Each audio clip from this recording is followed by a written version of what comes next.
Guys, chicken stall and what? Hot dog and rice. Pero mga bossing, ganito lang.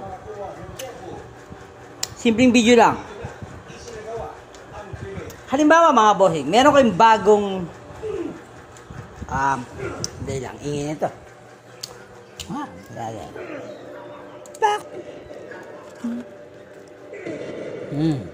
Pinatay niya, shit, oy! Hindi lang. Okay, let's continue mga bossing. Ito pa pala. Dahil dyan,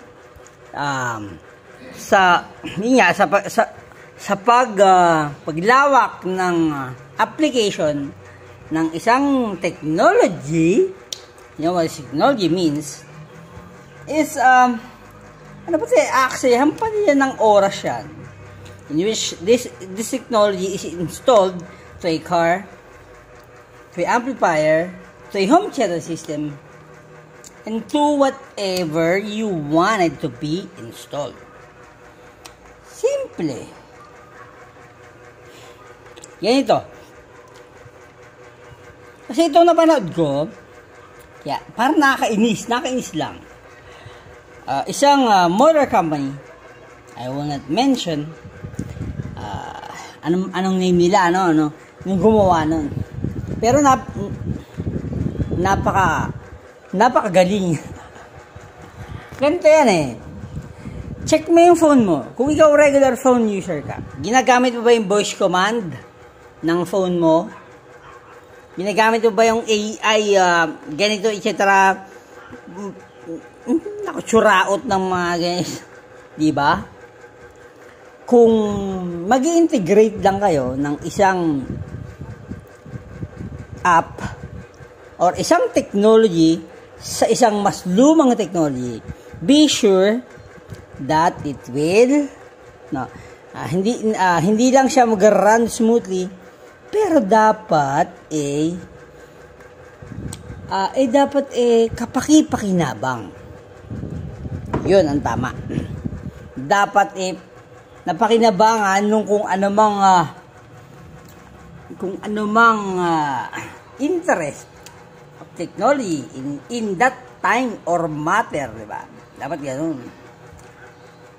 Isipin mo SUV, maglagay ka ng AI para doon sa mga VIP. Ang sabi daw niya, AI, open all windows. Sana sumasagot pa eh. Ganun din, parang yung AI sa ating mga phone. Windows. Alam nyo kung ano yun, yung sumapul doon sa nag-present, etc. Siyempre, tinanggap nitong nag-present kasi balita yan or istorya. Pero bumanat siya, ito na, picture yan. Kakabanggit ko pa lang hindi pa pwede ipag-drive. Gumanan yung host. Hey, drive my car. Diba? Tapos magtatanong yung AI, where to go? Go home. Ganon. Kasi si Google Car ganon. May Google Car na na-invent hindi lang dito sa Pinas, hindi pa nagagamit yan. So, pero isipin nyo, to integrate that kind of app or technology doon sa SUV, sa bagay, GAC, new player, pero isipin nyo, ikaw yung may-ari, gamitin mo pa ba yun? Ay, bukas sunroof. Ay, di ba pipinutin mo na lang? Yan lang kasimple. Puta, sabi ba, hoy, bintana, malandi ka, bumukas ka. Di ba? Tapos yung nagpe-present from that company, ganun pa eh. Ano yung reaction nila? Ayokong mangmata o manglait dahil hindi ko ugali yun. Pero, iyabang pa sabi ba? Anyway, yan lang yan. Yung technology is been there. Napakatagal na yan. Diba? Yung water engine or hydrogen engine, dati pa nagawa yan. Inilabasan ng Japan ngayon? Hindi pa, kasi may EV pa eh. Kumbaga hindi ko na lang alam ngayon kung pahahabain yung mga Kasi dati, di ba, ang tagal. LCD technology lang. LCD, which is monitor. Napakatagal na proseso niyan kung paano nagmura yung presyo ng mga LCD na. Yung mga application, 1,000, 1,500. Dati hindi. May computer shop ka na eh. Ang LCD lang sa computer shop mo, yung server.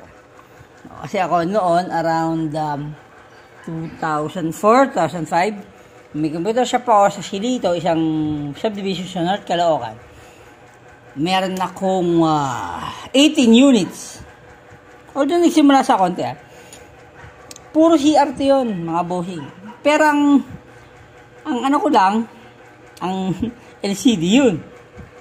Yung nasa server. Ganun kamahal. Di ba? Kung bakit may mga APEC sa amin, saan natin di-discuss to. Pero ganun. Di ba? Anyway, yan ulit. AI bullshit. Di ba? Ang AI, okay, magagamit yan. Palitan nyo yung mga, yung mga news, yan, ang tawag sa kanila, mga news bulletin or news anchor at chuchu. Yan, palitan nyo ng AI. Pero ang AI technology, tangina open windows. May ano ka eh. Huwag natin sabihin ditong kaya natin, etc. na integrate yan sa kahit anong system. Anyway, ganda lang. Kung meron kang ganitong tape, sabihin, anyway, kung may ganito kang tape, sabihin nyo sa akin, kailangan ko nung, ano to, yung panlabas, kahit hindi yung tape, yung cover mismo. Ang gagawin natin, mga bossing, tandaan nyo, ang sabihin nyo sa AI technology nyo, peking ginamol. Let's run.